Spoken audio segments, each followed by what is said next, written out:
universe is still a place of mystery and wonder. As a cosmologist, I'm exhilarated that we can make some progress towards tackling what seem very fundamental questions. These programs focus on, was there a beginning? Whether we are alone? What's the future of the cosmos? What is the nature of reality? With each advance, new questions come into sharper focus. The key issue is what we still don't know.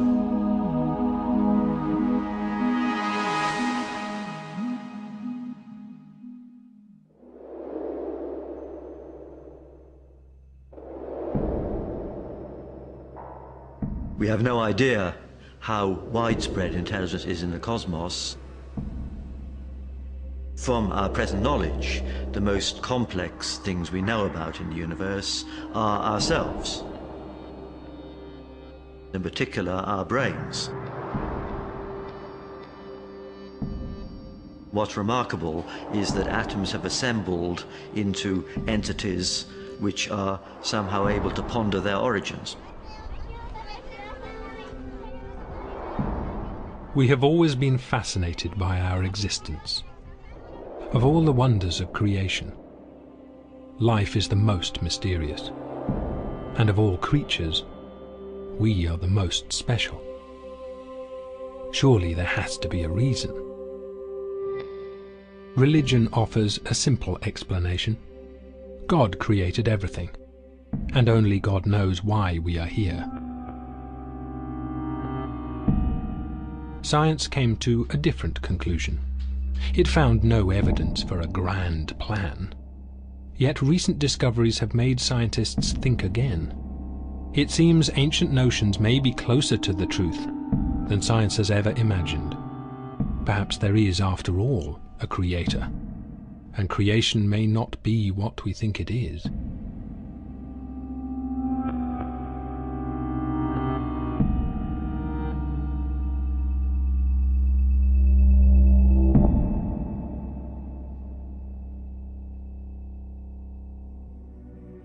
Every religion has its own fantastic story to explain our creation. From God making the universe in 6 days, to an endless cycle of universes created from dead ones, to the whole universe being created in a single divine breath. And one idea underpins all these beliefs. Human beings have a special place in this universe. We are here for a purpose. But as science investigated our origins, a creator became unnecessary, and our special place less special.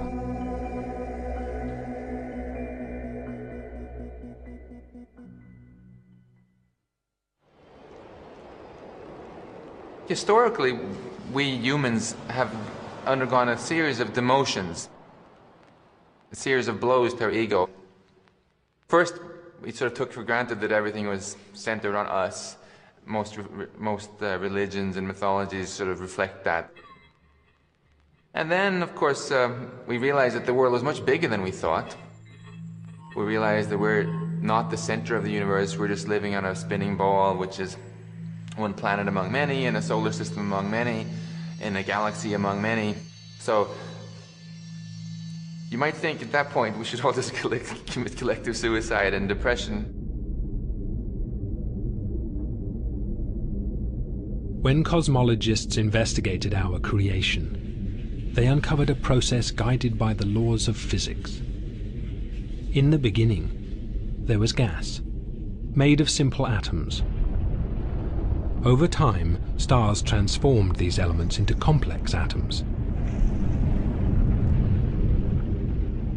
As these heavier atoms spread throughout the universe, they combined to create everything we can see.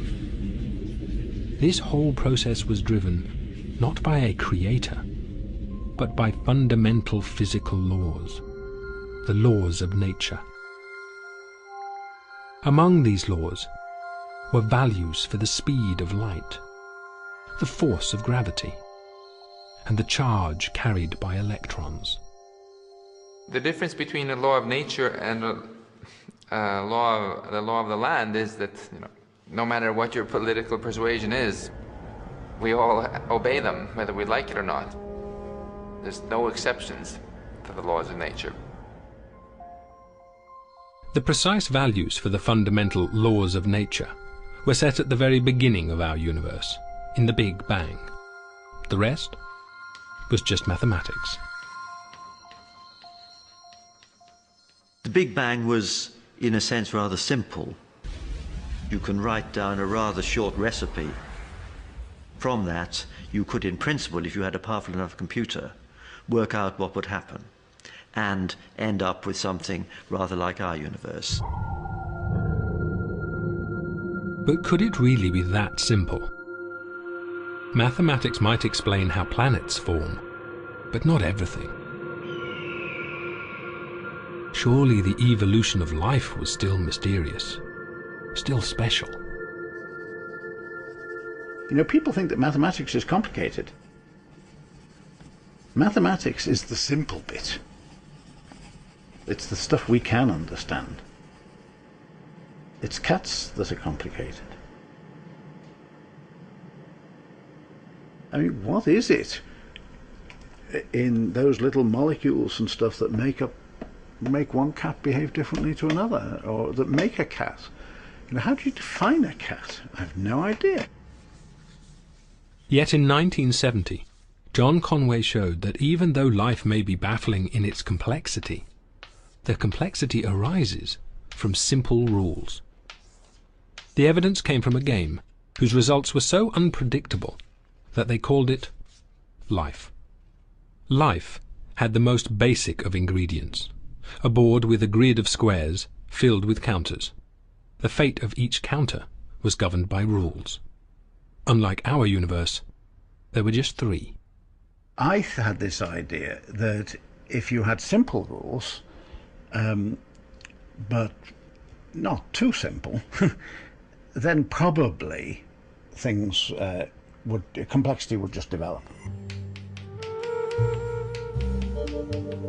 We tinkered with the rules and played around and hoped something interesting would happen. And eventually we settled on a particular set of rules that we did. They were sort of slightly modelled on real life. The 3 rules they arrived at were the equivalents of birth, death, and survival. What would happen to any particular square depended on its neighbours. An empty square with exactly 3 counters around it would give birth, so a new counter is added to the board. Any counter with too few neighbours would die of isolation and be removed from the board. A counter with too many neighbours would die of suffocation and also be removed. And any counter with just 2 or 3 neighbours would survive, staying exactly as it was. With only these most basic rules, unpredictable and complex patterns evolved. The board seemed to produce creatures from nowhere. Creatures that crawled. Creatures that fired out smaller creatures.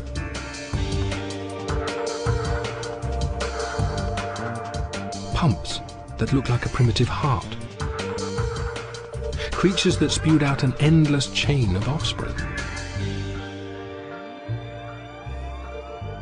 My little life game is surprising because from the simple rules one wouldn't expect to find things that move in a sort of purposive manner and surprise us. That's, I suppose, why we call it life. It mimics life to that tiny extent. Like a little mini-universe. Science dismantled the notion of life created with a purpose. In this rational universe, there's no need for a creator. There was no design in life, no design whatsoever.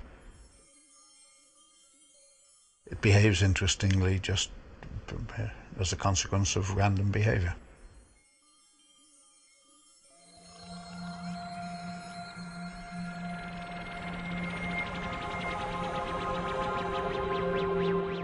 In this random universe, there is no special purpose in our evolution.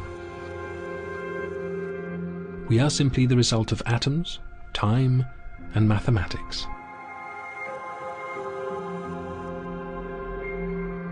Yet some cosmologists still see a greater meaning in our existence. They do not agree that we are coincidental to the universe. The universe, they argue, is irrelevant without us. If you look at the cosmos, right? Sure, we're small, but suppose there were no life in the universe. Wouldn't all this beautiful stuff out there be a complete waste if there were no one there to behold it? I think so. I think it's only life which gives any sort of meaning to the universe. And particularly if we turn out to be the only life in the observable universe.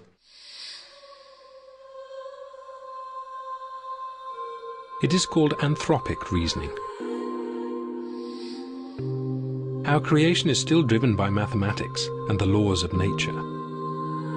But there is something mysterious, indeed very special, in the laws of nature themselves.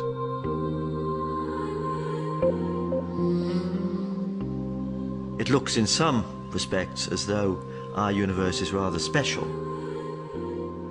We know the universe allowed our emergence, but it's quite easy to imagine a universe with slightly different properties, in which neither we nor anything as complicated as us could exist. We can imagine, as it were, turning the knobs which were set up at the time of the Big Bang to determine how it expanded and what it was made of. And if we turn the knobs very slightly, we find that we would end up with a universe that would not be so propitious for the emergence of life. Take gravity, perhaps the most familiar of the laws of nature. Its value determines how much things are attracted to each other. From us being stuck to the Earth circling our sun, to the stars held in place in remote galaxies billions of light years away. Just the tiniest adjustment to the value of gravity in a computer simulation of the Big Bang, and our universe doesn't emerge at all. For example, if gravity were very strong, then anything as big as us would get crushed. If there were no gravity at all, then no stars would be able to form because they're held together by gravity. No planets either. And the other laws are equally fine-tuned. Any slight adjustment to their value, and we would never exist. There is no known reason why these values should be set as they are, yet they do seem to be fine-tuned to allow our creation. To some of us, not all, to some of us, it looks like we have to live with the idea that the constants of nature, the laws of nature, everything that we know about, somehow was influenced by our own existence. This is something which physicists hate the idea of. Most physicists want the world to be controlled by pure mathematics, not by our own existence. Perhaps there is a rational explanation for why the laws of nature were set so precisely at the birth of our universe. Until we fully understand those first moments, we should not assume any special reason for their values. When we trace cosmic history back towards the so-called Big Bang, as we get closer to the very beginning, we become more and more uncertain. That's because conditions then become more extreme. We lose our foothold in experiment because conditions are more extreme than we can simulate or achieve in any experiment on Earth. So there are great uncertainties. For a while, mainstream cosmologists were content that once we understood better the underlying reason for the laws being set as they are, fine-tuning would no longer seem so mystical, and would once again fall within the realms of physics and mathematics. The general view of this, for most physicists, is that these fine-tunings are largely accidental, that the constants of nature are determined by some mathematical principles which have nothing whatever to do with our existence. Impersonal, mathematical, and we were just incredibly lucky that that mathematics happened to give rise to a universe with all this kind of fine-tuning, just precisely so. And so the anthropic principle existed as an interesting but eccentric theory. But then, quite unexpectedly, a completely new law of nature was discovered, and our universe relied on this law being so precisely tuned that it seemed no rational theory would ever explain it. Our universe seems to be defined by a set of numbers which in some sense look special. If we had different numbers, we would end up with a sterile universe. People react to this seeming coincidence in a number of ways. You could say it's the outcome of some kind of design or providence.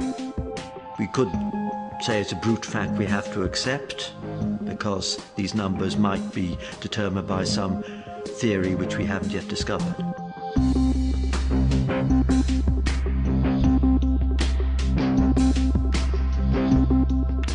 For a while it was possible to believe that the laws of nature were not so precisely set as to require the hand of a creator.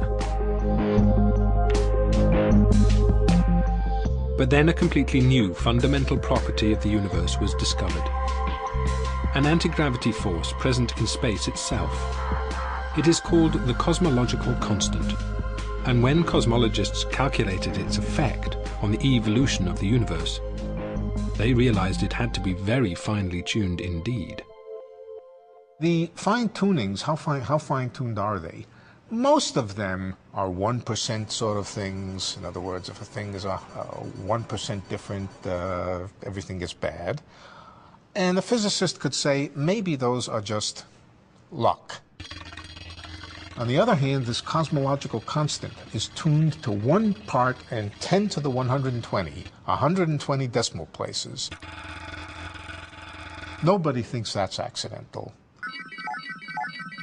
That is not a reasonable idea, that something is tuned to 120 decimal places just by accident.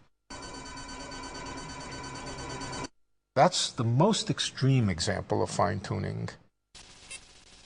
No force in the history of cosmology has ever been discovered to be that finely tuned. The cosmological constant needs to be set to 1 part in a trillion, trillion, trillion, trillion, trillion, trillion, trillion, trillion, trillion, trillion. Otherwise the universe would be so drastically different that it would be impossible for us to evolve. That the cosmological constant arrived at such a tiny value by chance seemed to be out of the question, but the alternative explanation was also impossible to contemplate.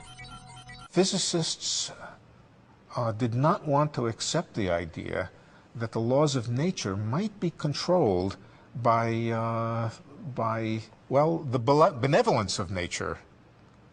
There should be no reason why the luck should just have it that we can exist. It's too much, it's a stretch. It's much too far to stretch. It seemed that hidden in the laws of nature was a value so precise that it was impossible to deny that our universe was designed. But a designed universe requires the existence of a designer, a notion that even the anthropic scientists did not want to entertain.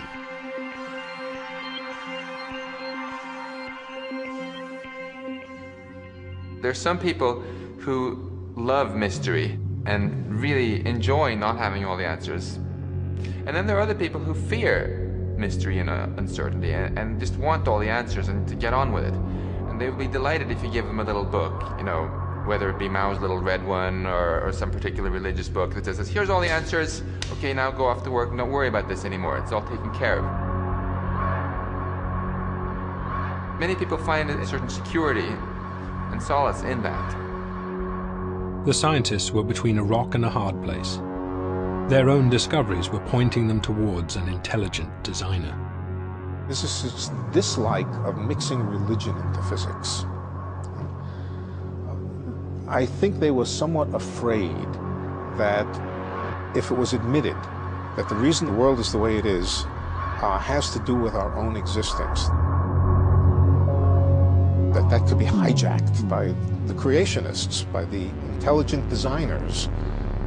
And of course, what they would say is, yes, we always told you so. There is a benevolent somebody way up high in the universe who created the universe exactly so that we could live. I think physicists shrank at the idea of getting involved in such things.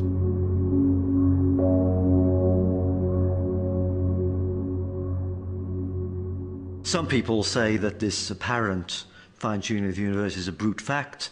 We wouldn't be here to worry about the issue otherwise, and that's the way things are. Others are a bit more perplexed and invoke providence or a creator to explain that things were set up with the aim of producing a complex universe. Some people are satisfied with a religious explanation, whereas I think it is a scientific question which deserves to be addressed by cosmologists.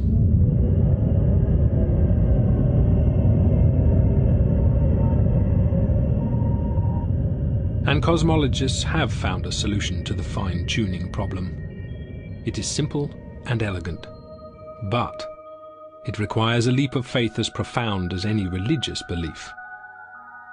If our planet is not alone, if it is one of billions of planets, orbiting billions of stars in hundreds of billions of galaxies inside our universe, could our universe also be one of many? It may turn out that our concept of the universe, as astronomers see it now, is a very restrictive one. And what we have traditionally called our universe is one of many. If there are other universes, their laws of nature could all be set differently in their own Big Bangs. If there have been many Big Bangs, and if, and this is the second assumption, the outcome of those Big Bangs were universes governed by different physical laws,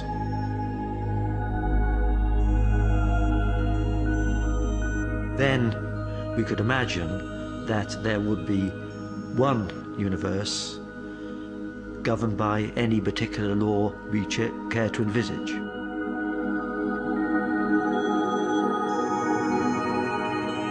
And therefore, it would not be at all surprising if there should be one universe that was tuned. If our laws of nature are only one set of values amongst the limitless possibility of others, then the fine-tuning of our universe once again falls within the laws of chance. Our law of gravity would be but one of trillions of different values for gravity. The same goes for the cosmic constant, for atomic charge, even the numbers of dimensions. Suddenly, amongst all the many possibilities, it's not so surprising that at least one possesses the precise set of laws that allow human beings to evolve. If you go into a clothes shop and there's a large stock, you're not surprised to find one suit that fits. Whereas if there's only one suit, you are surprised. So many universes governed by different laws would remove any reason for surprise at the apparent fine-tuning in our universe. With one mighty intellectual bound, cosmologists could once again happily accept that our universe suited our existence precisely, without the need for a fine-tuner, a creator. Martin Rees coined a new word to describe the idea. If it turns out that there's more to reality than just our Big Bang, or the aftermath of our Big Bang, then we have to either redefine our universe or use another word, and I've chosen the word multiverse, to describe this whole ensemble of Big Bangs, this whole ensemble of universes. The concept of the multiverse saves the scientific universe at a stroke.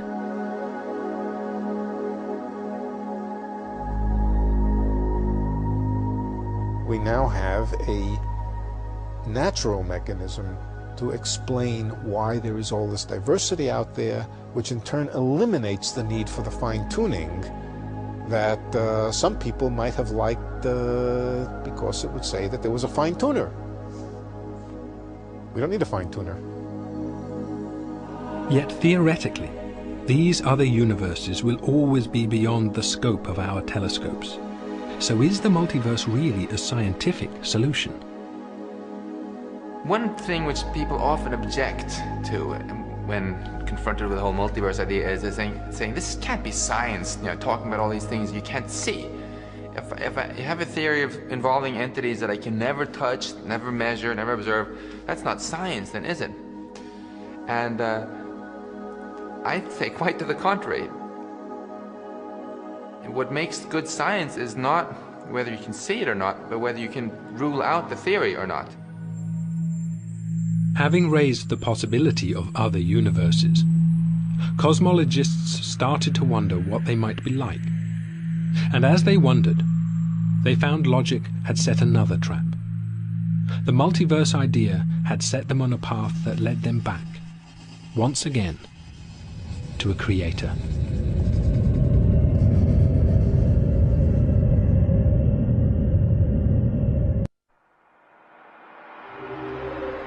To avoid the conclusion that an intelligent force had had a hand in our creation, cosmologists invoked the principle of multiple universes. But what potential might those other universes hold for the evolution of complexity? We have no idea how much variety other universes might display, and since we have no contact with them, all we can say is that there must be certain potential for complexity in those universes. It's easy to imagine universes that would be less propitious for life than ours, but of course we may not be in the optimum universe in a sense. We can imagine universes that might be more propitious. These of course will be potentialities far beyond the powers of our brains to conceive, but we can't assume in this grander cosmos that there couldn't be other universes displaying more complexity than ours.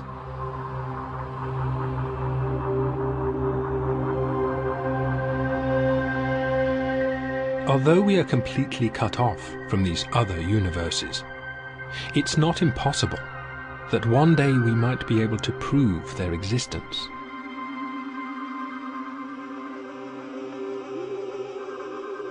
I think it's a question that we can't even address at the present. I think we simply have to rely on the ingenuity of future generations of physicists, or whatever they call themselves at that time, to find their way into new ways of thinking about these things.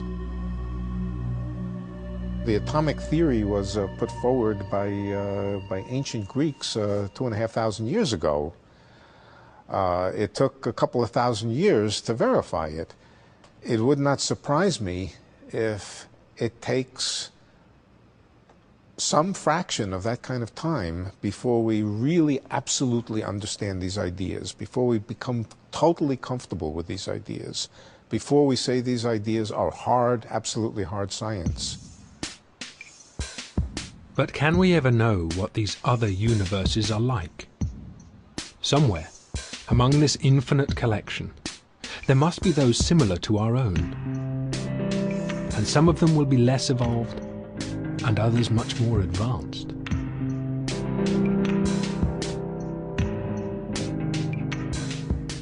We have some concept of how on Earth life has evolved and has from simple beginnings led to creatures like ourselves with at least a certain level of intelligence.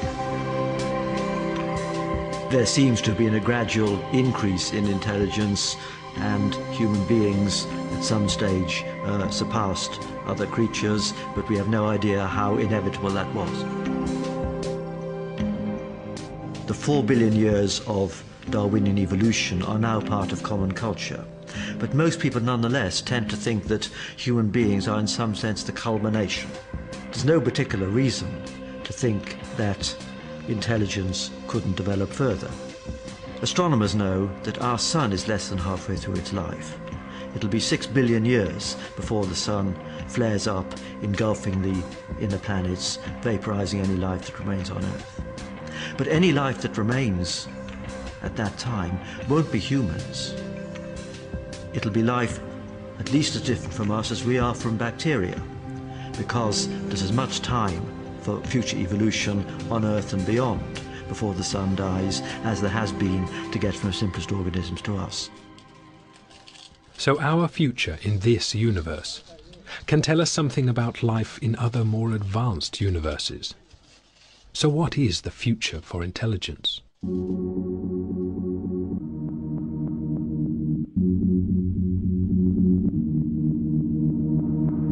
I think we have the most complex nervous system on Earth. Related to that, we may consider us as the most intelligent species on Earth. Maybe in the universe, at least our universe, that could be. We started with a chimpanzee-like brain, and it tripled in size over a period of 2 to 3 million years. You might wonder whether there's any expansion possible. Michael Hoffman has studied the structure of our brain and asked, would a larger brain increase intelligence?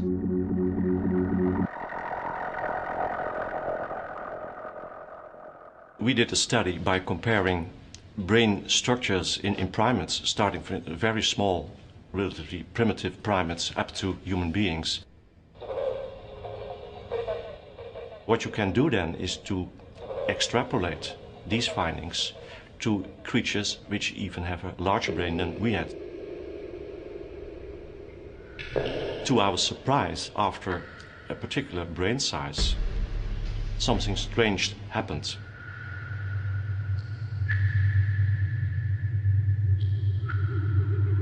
There is some maximum in intelligence, in processing power, in cognitive abilities, but beyond that point, you find a decrease in number of structures in the brain. It will go along with a decrease in processing power and information processing, and therefore also with intelligence. It seems that as the organ of intelligence, the brain has reached its limit. If it becomes bigger, communication between the different parts of the brain slow down, and it actually becomes less efficient. So it can't hardly be better than we do it now. That's in fact the conclusion of all these calculations. We can't change the technology of our brain. In a way, we are prisoners of our ancestors a million years ago, as far as the evolution of the brain is concerned. So unless nature invents a new way for organic intelligence to evolve, it seems that in this universe, intelligence has reached its potential. But some scientists see organic intelligence as only the first stage in evolution, and the next stage, they believe, has already begun. For the first 3 or nearly 4 billion years, the driving force of increasing complexity on Earth was evolution, natural selection, sexual selection. But in recent times, in the last few thousand years, it's not evolution any longer, but it's our cultural development that has taken over. And now this has been formalized into scientific and technological and medical development. That's where the action is right now.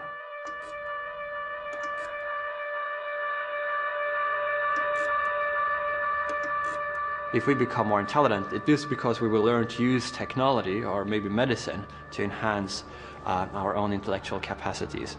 And that might happen within a matter of decades. In all these different ways, human beings will use their technical ingenuity to change and modify their own nature. That's the transhuman phase of our development, which we're just beginning to enter at the dawn of this new millennium. Technology already infiltrates almost every aspect of our lives. But philosophers like Nick Bostrom believe that technology could gradually replace our lives, and that the change will be almost imperceptible. A lot of people might choose to change to a different medium, computational hardware medium, where you wouldn't suffer aging, where your processes of thinking could be speeded up enormously, where you could transport yourself at the speed of light as information pattern, where you could make copies, backup copies of yourselves. You would start by replacing a small bit of the brain, maybe a single nerve cell, with a computer processor that would do the same thing, and then you could replace larger and larger parts, and eventually you would consist of silicon. And that sounds really scary and bad, but if at no point in this process you noticed any difference, and if you ended up with just the same mental life as you had before, then you might think it doesn't really matter so much whether I'm made of silicon or carbon, what's inside my skull, or indeed whether I have a skull or my whole mental life is implemented on a computer.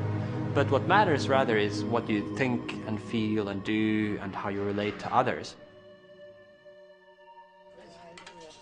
Technology could take intelligence beyond the natural capacity of our biological brains. Through technology, our universe could evolve superintelligence. The concept of superintelligence roughly means any kind of intellect that vastly outstrips anything that's possible for humans to do. It wouldn't just be a really clever human. It would be a large, by a huge amount, superior to us. There wouldn't be a confusion about whether it really was very smart or not. It would be on a completely different level. We obviously can't conceive of what a superintelligence might be able to achieve any more than a dog can appreciate quantum mechanics. But we can at least quantify things by thinking about computers. We can think about the processing power of computers and the kind of calculations they can do, the degree of complexity they can simulate. We know that over a few decades, computers have evolved from being able to simulate only very simple patterns to being able to create virtual worlds, as it were, with quite a lot of detail in them. And if the computers in this new era are powerful enough, they will be able to simulate the events at the very start of our universe, to test the underlying principle that set our laws of nature so precisely, to play with the parameters of creation, to see what might evolve.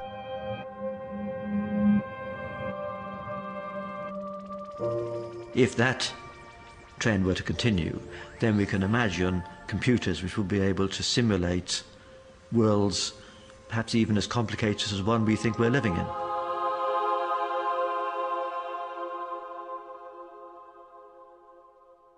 Of course, this raises a philosophical question: could we ourselves be in such a simulation? Could what we think is the universe be some sort of vault of heaven rather than a real thing? In a multiverse, there would almost certainly be beings that have evolved intelligence way beyond ours, with the power to run immensely complicated simulations. Our whole universe could be one of those simulations. So where does that leave us?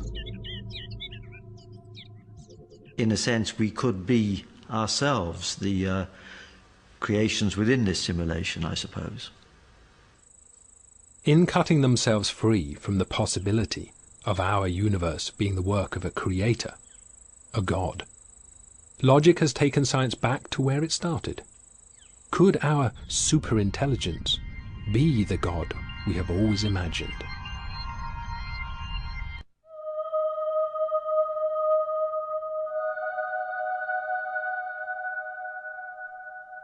Well, the simulation hypothesis, which is that we are currently living in a computer simulation, should be understood literally. It's not just in a metaphorical sense, whereby one could view the universe as a simulation, but literally we would be living in a simulation created by some advanced civilization in a computer that they have built in their universe. And everything we see and our brains themselves would just be parts of this simulation. And if we are simulations, might we have been simulated for a purpose? Might our existence not be down to chance? Might there after all be a creator with a grand design, just as our ancestors believed?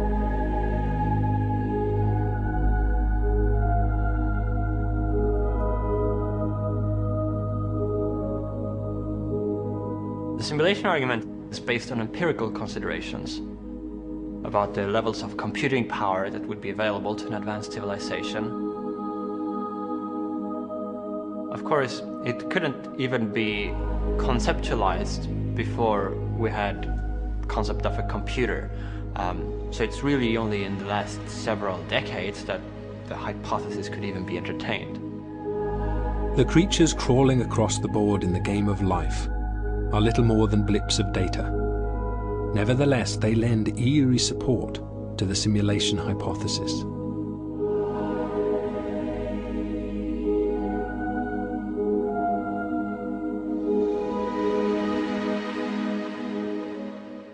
The rules of my life game are tiny, trivial things. And the rules, you know, of the real universe are so hard that we've been trying to understand them for thousands of years and, you know, haven't finished yet by any means. So one can't really expect too much, but already these tiny, trivial laws exhibit interesting behavior.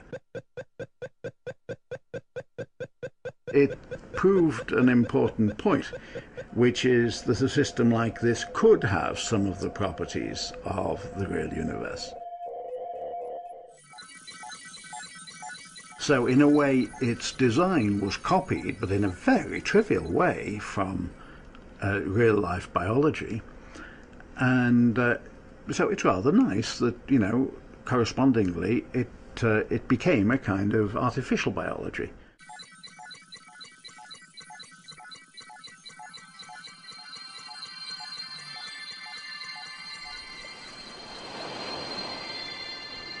We can't be certain to what extent the actual laws governing the natural world are similar to those in the game of life.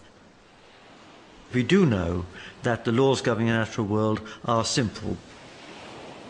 We can write them down in simple equations. We can program computers to simulate them. And from great simplicity, we derive immense complexity. And if our existence is inside a simulation, are we real at all?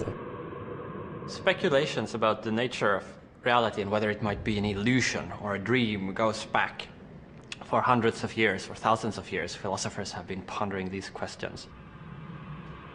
If we are in a simulation, does that mean that nothing is real?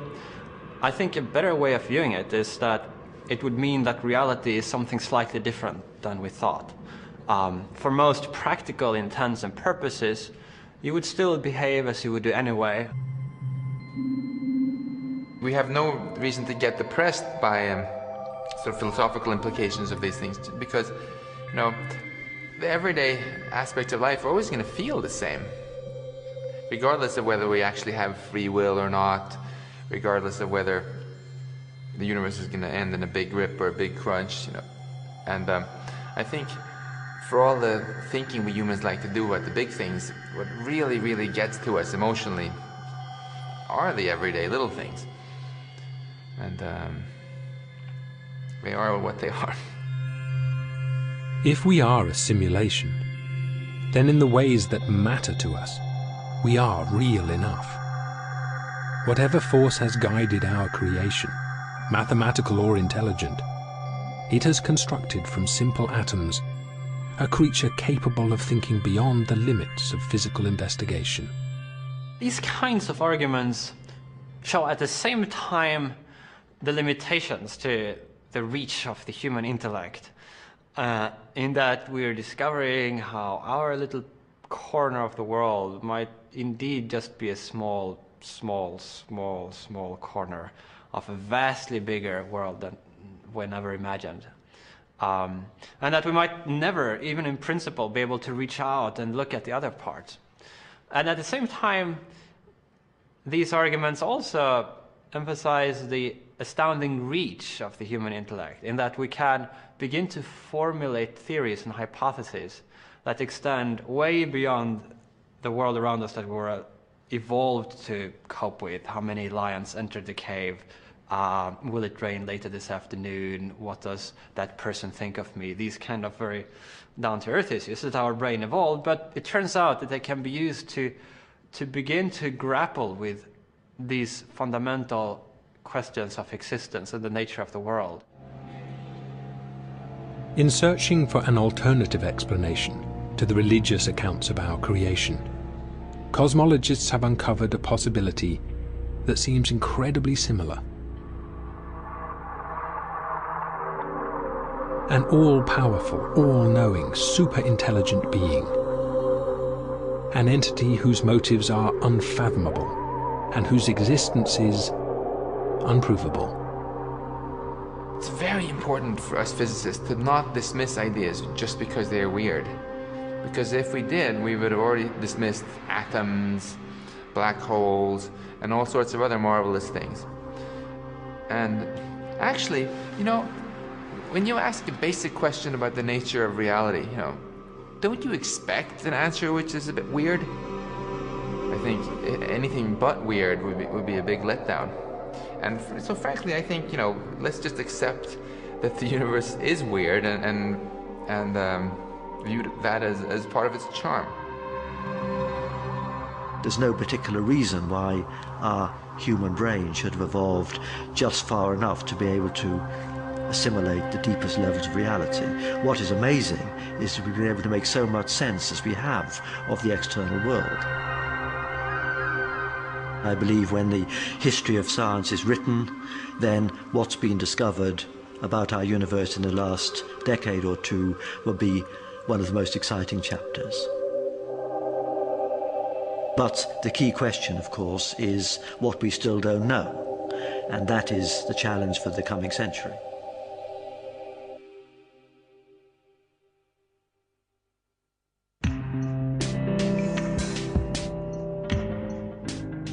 To take part in a live web chat with Astronomer Royal Sir Martin Rees, go to channel4.com/science, where he's waiting now to answer your questions on the mysteries of the universe. Next on 4, the tale of a legendary moment in pop, the Band-Aid story.